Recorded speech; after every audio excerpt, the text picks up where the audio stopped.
Saúdo a cada um dos nossos amigos e irmãos com a paz do Senhor Jesus e mais uma vez estamos felizes porque podemos juntos estudar a Palavra de Deus. Sabemos que a Palavra de Deus, ela tem poder para transformar a nossa vida. A Palavra de Deus, ela pode nos mostrar o caminho que nós deveremos seguir e nos orientar a fazermos a vontade de Deus em nossa vida e não a nossa própria vontade. Somos muito agradecidos a Deus porque podemos a cada dia ter a Palavra de Deus em nossas mãos e estudá-la. Oremos. Santo Deus e eterno Pai que estás nos céus, neste momento a Tua Palavra será aberta para o estudo. Queremos suplicar que o Teu Espírito Santo seja derramado sobre cada um de nós, nos dando entendimento da Tua Palavra, da Tua vontade e nos ajude, ó Deus, a vivermos estas verdades em nossa vida.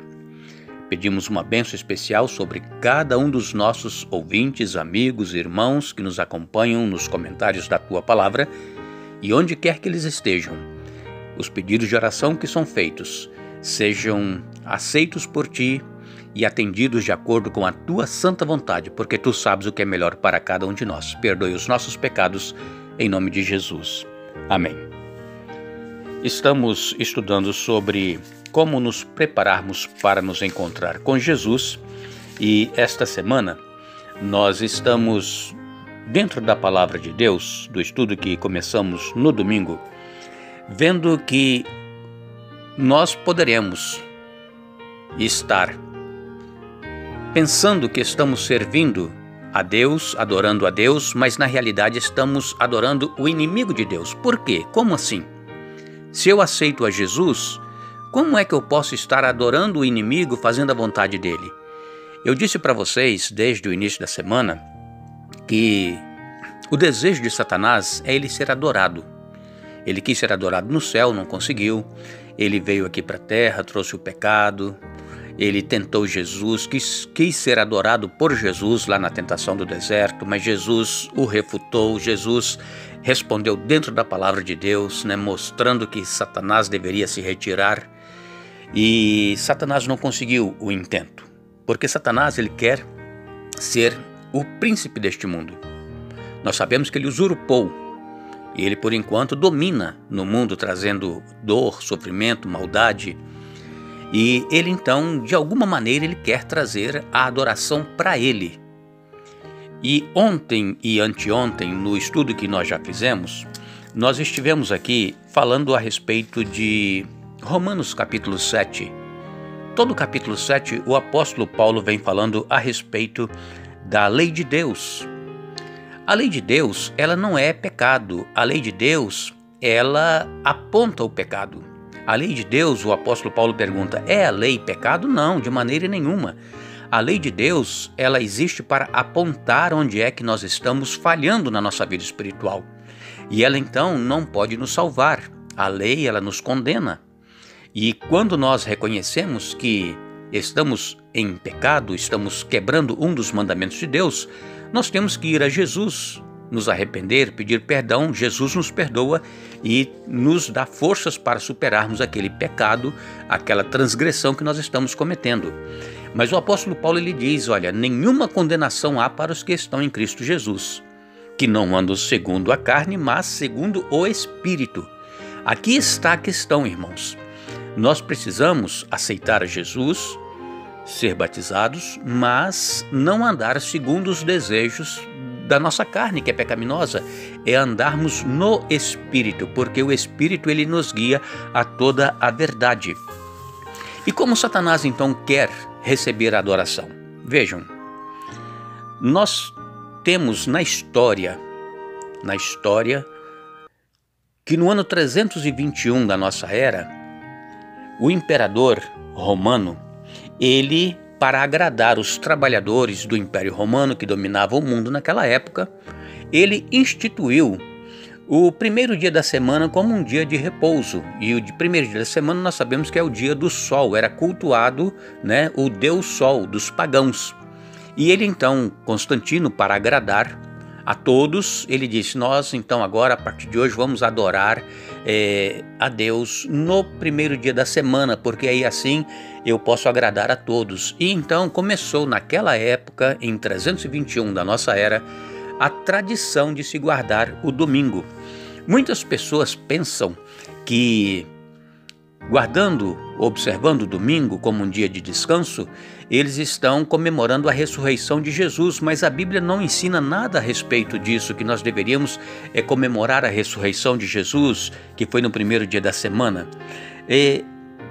Então, a maioria dos cristãos, quase que 100% dos cristãos dizem que a lei foi abolida, mas quando eles falam que a lei foi abolida, é somente o 4º mandamento. Porque matar é pecado, roubar é pecado, adulterar é pecado, ter outros deuses é pecado, ter inveja, caluniar é pecado. Somente um mandamento que eles falam que a lei foi abolida, que é o 4º. E eles dizem que o que importa é adorar a Deus em qualquer dia da semana, mas não, Deus separou um dia especial para ser observado. E nós lemos algumas passagens bíblicas que nos diz que os discípulos estavam reunidos no primeiro dia da semana, mas não como um dia de guarda. Por exemplo, João capítulo 20, versos 19 a 23, diz assim: ao cair da tarde naquele dia, o primeiro dia da semana, que é o domingo, trancadas as portas da casa onde estavam os discípulos com medo dos judeus, veio Jesus, pôs-se no meio e disse-lhes: paz seja convosco. E dizendo isso, lhes mostrou as mãos e o lado, que estavam feridos porque ele havia morrido e ressuscitado. Alegraram-se, portanto, os discípulos ao verem o Senhor. Disse-lhe, pois, Jesus outra vez: paz seja convosco, assim como o Pai me enviou, eu também vos envio. E, havendo dito isto, soprou sobre eles e disse-lhes: recebei o Espírito Santo, e se de alguns perdoardes os pecados, são-lhes perdoados, se lhe retiverdes, serão retidos. Os discípulos estavam aqui reunidos por medo dos judeus. Não é porque havia uma reunião, agora um culto, porque eles haviam comemorado ou estavam comemorando a ressurreição de Jesus, nada disso. Então, a reunião foi por causa do medo dos judeus. Em Atos, no capítulo 16, Atos 16, versos de 1 a 4, Atos, eu ler o livro de Atos, no capítulo 20, os versos 6 e 7. Atos 20, versos 6 e 7, diz assim a palavra de Deus. Depois dos dias dos pães asmos, navegamos de Filipos e em 5 dias fomos ter com eles naquele porto, onde passamos uma semana. No primeiro dia da semana, estando nós reunidos com o fim de partir o pão, Paulo, que devia seguir viagem do dia imediato, exortava-os e prolongou o discurso até a meia-noite. Então, reunidos aqui para partir o pão, para comer juntos. Os cristãos, os primeiros cristãos, eles tinham esse hábito de se reunirem, comer juntos, partir o pão, se tinha alguém necessitado, ajudava os necessitados. Este era o motivo por qual eles estavam reunidos. Então, aqui não diz que o dia também havia sido mudado. Ainda nós temos em Atos 2, verso 46, diz assim: diariamente perseveravam unânimes no templo, partindo o pão de casa em casa e tomavam as suas refeições com alegria e singeleza de coração. Então, diariamente, eles se reuniam para poder comer juntos, para poder ajudar uns aos outros. E também não diz nada aqui a respeito da mudança do dia de guarda. Mas, como eu disse, Satanás ele é astuto e ele procura enganar as pessoas. E muitos estão adorando a Deus num dia que não foi reservado para adoração, pensando que estão então fazendo a vontade de Deus. Mas dentro aqui da palavra de Deus, nós vemos que nós precisamos adorar a Deus, cultuar a Deus num dia que Ele separou, que Ele reservou desde lá da fundação do mundo, desde a criação. Não foi qualquer dia da semana, foi um dia específico. E nós vamos detalhar isso um pouco mais a partir de amanhã também, mas eu gostaria que nós nos uníssemos em oração para que o Espírito Santo vá nos mostrando na palavra de Deus que nós precisamos, para estarmos com Jesus nos céus, precisamos estar fazendo a vontade dele em nossa vida e não a nossa vontade. Que Deus nos abençoe, nos dê um bom dia, mas lembre-se, buscai, pois, em primeiro lugar o reino de Deus e a sua justiça, e as demais coisas vos serão acrescentadas.